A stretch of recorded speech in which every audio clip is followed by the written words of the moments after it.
Netanyahu breaks silence for first time since strikes against Iran. The man who has devoted decades to orchestrating the destruction of Iran has finally spoken. Benjamin Netanyahu, the Prime Minister of Israel, broke his silence in his first public remarks since the coordinated American-Israeli assault began raining death upon Iranian cities. What he revealed in these statements tells us everything we need to know about the true nature of this aggression, the delusions driving it, and the catastrophic miscalculations that will define its legacy. Netanyahu's words, delivered with the exhausted confidence of a man who believes he has won, expose not strength but the desperate justifications of aggressors who understand, perhaps subconsciously, that history will judge them harshly for what they have unleashed. Hey everyone, I'm Michael Harris, geopolitical and military analyst, and you're watching my channel. What I'm about to share with you is a critical examination of Netanyahu's first public statement since this war began. His words reveal the propaganda framework being constructed to justify the unjustifiable, the assassination of a religious leader, the bombing of a sovereign nation, and the killing of civilians during the holy month of Ramadan. Before we dissect what Netanyahu actually said and what it reveals about Israeli and American intentions, hit that subscribe button and turn on notifications.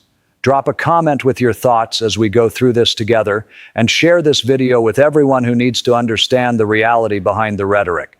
Now let's examine Netanyahu's statements and expose what they truly reveal.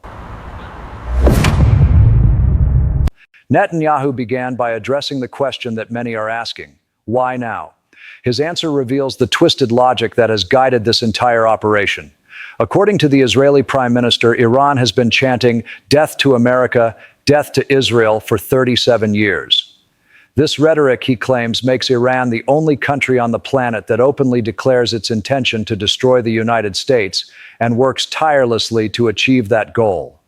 But let us pause here and examine this claim with the critical eye it deserves. Iran's rhetorical opposition to American and Israeli policies, however heated, has never been accompanied by actual military attacks on American or Israeli territory until those nations attacked Iran first. The chants that Netanyahu cites as justification for war are political slogans, not military operations. Meanwhile, the United States has imposed crippling sanctions designed to strangle the Iranian economy, assassinated Iranian generals like Qasem Soleimani, conducted cyber attacks against Iranian infrastructure, and now launched nearly 900 strikes against Iranian territory in 12 hours. Who in this equation is actually attacking whom? The Israeli Prime Minister then made a remarkable admission that deserves careful attention. He stated that after the June 2025 war, when Israeli and American forces struck Iranian nuclear sites and ballistic missiles, he expected Iran to have learned its lesson. But the Iranians, according to Netanyahu, are not reformable and totally fanatic. They began building new sites, new underground bunkers, to reconstitute their capabilities. Think about what Netanyahu is actually saying here. He is expressing outrage that a sovereign nation, after being attacked, attempted to rebuild its defensive capabilities. He is characterizing the natural desire of any country to defend itself as evidence of fanaticism. By this logic, any nation that refuses to accept permanent military vulnerability to Israeli and American attack is fanatic and unreformable. This is not the language of defense. This is the language of domination, the demand that Iran accept a subordinate position where it can be attacked at will without the means to respond. Netanyahu's description of the intelligence achievement that enabled the assassination of Ayatollah Khamenei reveals the cold calculation behind this operation. He boasted that within the first 30 seconds of the attack, the supreme leader and his top 40 leaders were eliminated. He called this incredible intelligence that will be studied for centuries. Let us be clear about what is being celebrated here. The assassination of an 86-year-old religious leader, the murder of dozens of government officials, the decapitation of a sovereign nation's leadership during the holy month of Ramadan. In any other context, this would be recognized as state terrorism. When a car bomb kills political leaders, we call it terrorism. When precision-guided munitions dropped from stealth aircraft achieve the same result, we are told it is a historic military achievement. The double standard could not be more glaring. The relationship between Netanyahu and Trump, as described by the Israeli Prime Minister, reveals how this war was decided long before any genuine diplomatic effort was made. Netanyahu recounted meeting Trump at Mar-a-Lago before his second inauguration, where Trump immediately declared that they must prevent Iran from getting nuclear weapons. This was not a response to a specific threat or a failed negotiation. This was an ideological commitment made before the new administration had even begun. The diplomatic efforts that followed, the talks in Switzerland, the envoys sent to various capitals, were theater designed to provide political cover for a predetermined military assault. Iran was right to be suspicious of American intentions, and Netanyahu's own words prove that suspicion justified. The effusive praise that Netanyahu lavished upon Trump reveals the transactional nature of this alliance and the degree to which Israeli interests are driving American policy. Netanyahu described Trump as the most resolute, decisive president he has ever worked with, someone who cuts through complexity and gets to the main action that has to be taken. He stated that for Israel and for the free world, we are very lucky to have him as the leader of the free world and the leader of the world. This language goes beyond diplomatic courtesy into the realm of flattery designed to ensure continued American commitment to an operation that serves Israeli strategic objectives. For it is Israel, not the United States, that has spent decades demanding action against Iran. It is Israel, not the United States, that has conducted assassinations of Iranian scientists and military commanders. It is Israel, not the United States, that views Iranian regional influence as an existential threat to its hegemony. Netanyahu claimed that all of America's allies in the region are thanking God that Trump is acting against Iran. This assertion requires scrutiny because we know it to be false. The Gulf states explicitly requested that the United States not launch this attack. They understood that they would bear the consequences of any war with Iran due to their geographic proximity and their hosting of American military installations. The missiles now falling on the United Arab Emirates, Qatar, Bahrain, and Saudi Arabia prove that their fears were justified. Whatever gratitude they may express publicly is the constrained rhetoric of dependent allies who have no choice but to align with Washington. Their private assessments and their future strategic calculations may be quite different. The vision Netanyahu articulated for the aftermath of this war reveals the depth of delusion guiding this operation.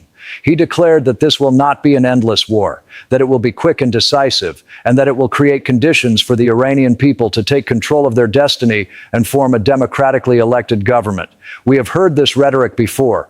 We heard it before the invasion of Iraq in 2003, when we were promised that Iraqis would welcome American troops and that democracy would flourish once Saddam Hussein was removed.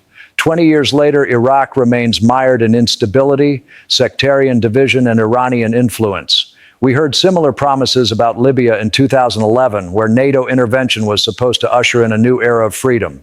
Instead, Libya collapsed into civil war and became a hub for human trafficking and extremism.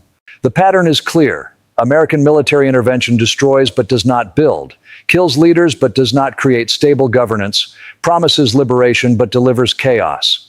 Netanyahu's claim that 95% of all problems in the Middle East are generated by Iran is a statement so absurd that it would be comical if it were not being used to justify mass violence. This assertion ignores the occupation of Palestine that has continued for over half a century. It ignores Israeli settlement expansion in violation of international law.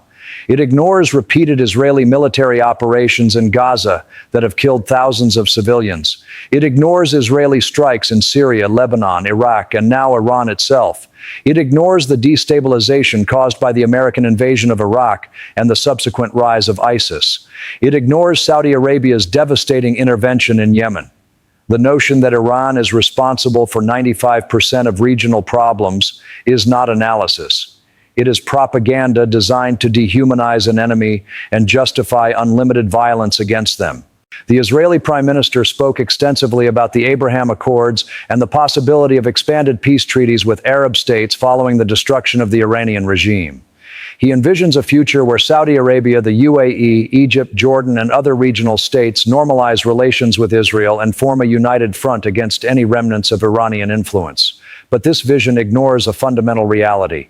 The Arab and Muslim populations of these countries have not forgotten Palestine. They have not accepted the permanent dispossession of the Palestinian people. The regimes that Netanyahu counts as potential allies may sign treaties, but their populations will remember who bombed Iranian cities during Ramadan, who assassinated a religious leader revered by millions of Shia Muslims worldwide, who celebrates the destruction of a Muslim nation as a gateway to peace. The normalization that Netanyahu envisions may prove far more fragile than he imagines. Netanyahu addressed the accusation that he dragged Trump into this war, dismissing it as ridiculous. He insisted that Trump is the strongest leader in the world who does what he thinks is right for America. But this denial is itself revealing.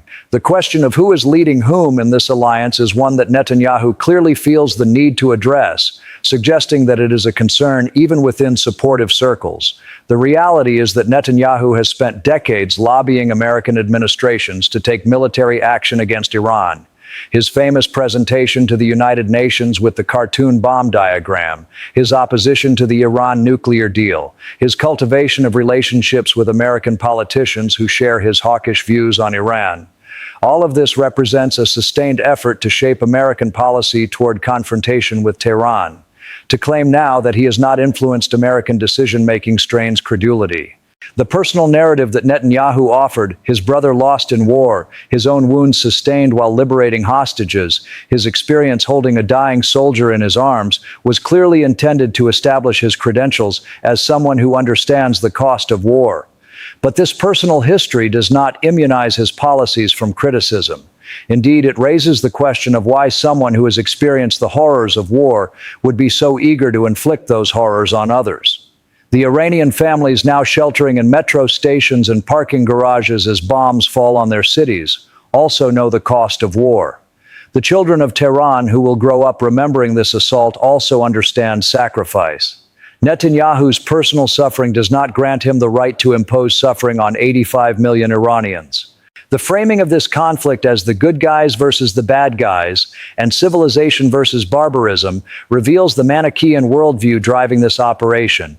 Netanyahu described the Iranian regime as a death cult, as mass murderers who target civilians. But who is targeting civilians in this conflict? Iranian missiles have struck military installations throughout the region, the bases from which attacks on Iran are being launched. Israeli and American bombs have struck Tehran, Isfahan, Karaj, and Qom, cities filled with millions of civilians who have no role in their government's policies. The claim that Israel and America target terrorists while Iran targets civilians inverts reality. The 900 strikes in 12 hours were not surgical operations against specific terrorist targets. They were massive bombardment of an entire nation's infrastructure, inevitably killing civilians regardless of what official statements may claim. Netanyahu's invocation of Winston Churchill and the slumber of democracies is particularly ironic given the context. Churchill, whatever his flaws, was responding to an actual invasion of Allied territory by Nazi Germany. Iran has invaded no one. Iran has occupied no foreign territory. Iran has launched no unprovoked war of aggression. The comparison of Iran to Nazi Germany or Stalinist Russia, regimes that killed millions through territorial conquest and genocide, is not historical analysis but propaganda designed to short-circuit rational thought and justify extreme measures. When you convince people they are fighting Hitler, you can justify anything. This is precisely the rhetorical function of such comparisons. The promise that this war will usher in an era of peace we have not even dreamed of represents the ultimate delusion animating this operation.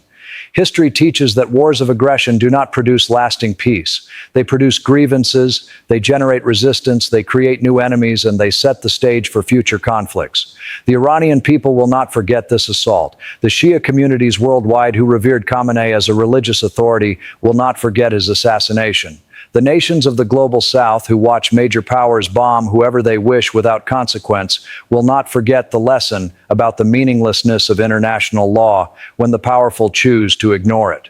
Whatever temporary military success this operation achieves, the long-term consequences will be measured in decades of instability, radicalization, and blowback. The most telling aspect of Netanyahu's statements is what he did not say. He did not explain how bombing a nation creates conditions for democracy. He did not describe who will govern Iran after the current leadership is eliminated.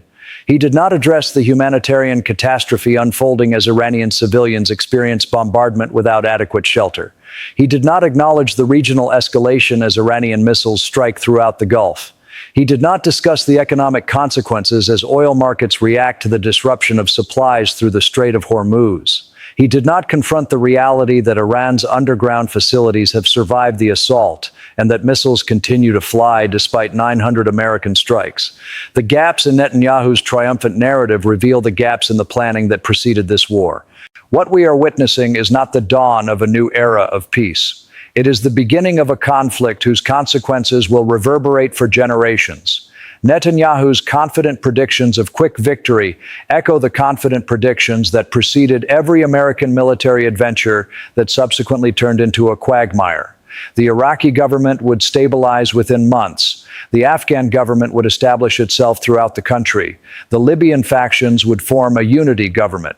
Each prediction proved catastrophically wrong. There is no reason to believe that predictions about Iran will prove more accurate, especially given that Iran is larger, more populous, more geographically defensible, and better prepared than any of those previous targets. The question of what comes next haunts every aspect of this conflict, and Netanyahu's confident assertions cannot paper over the fundamental uncertainties that lie ahead.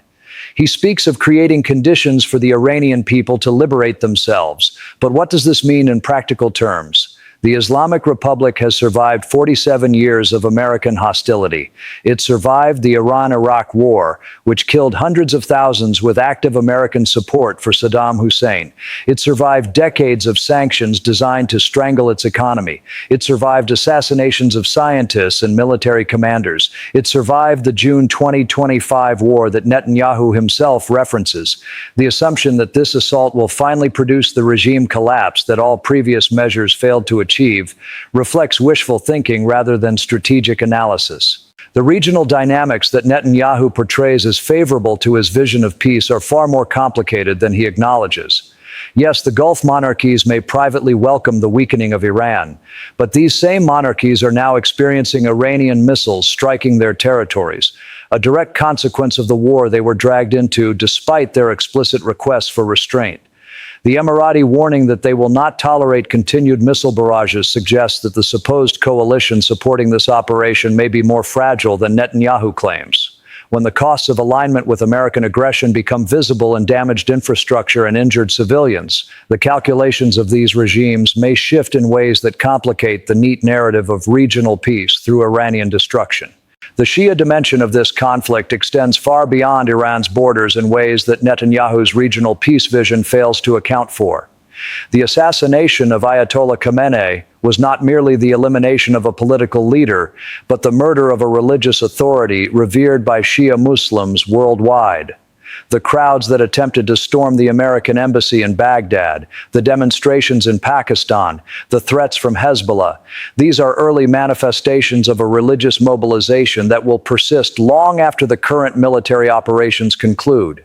Netanyahu may envision peace treaties with Sunni Arab governments, but he cannot sign peace treaties with the millions of Shia believers who will view this assault as an attack on their faith community.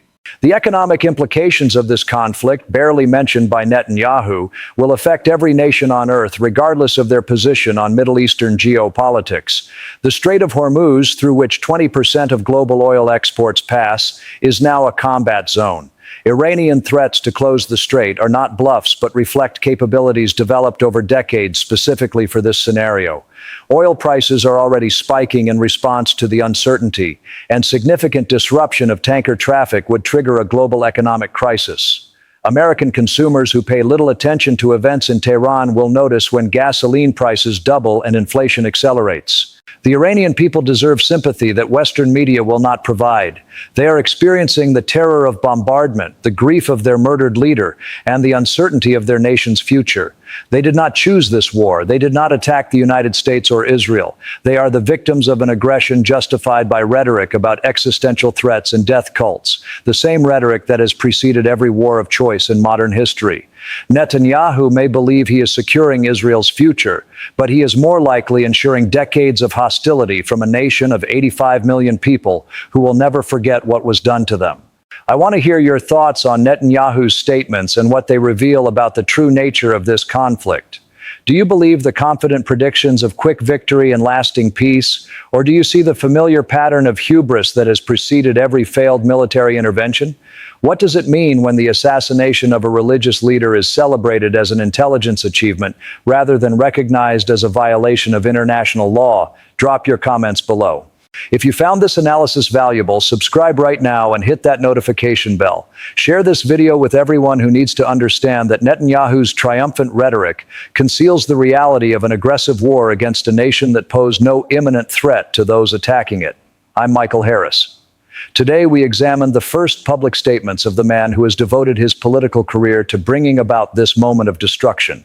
His words reveal not strength, but the desperate justifications of those who understand that history may judge them as the aggressors rather than the defenders they claim to be. The war Netanyahu celebrates has only begun, and its consequences will extend far beyond anything his confident predictions can account for. Stay informed, stay vigilant, and remember that the rhetoric of liberation has justified every war of aggression in modern history. I'll see you in the next video.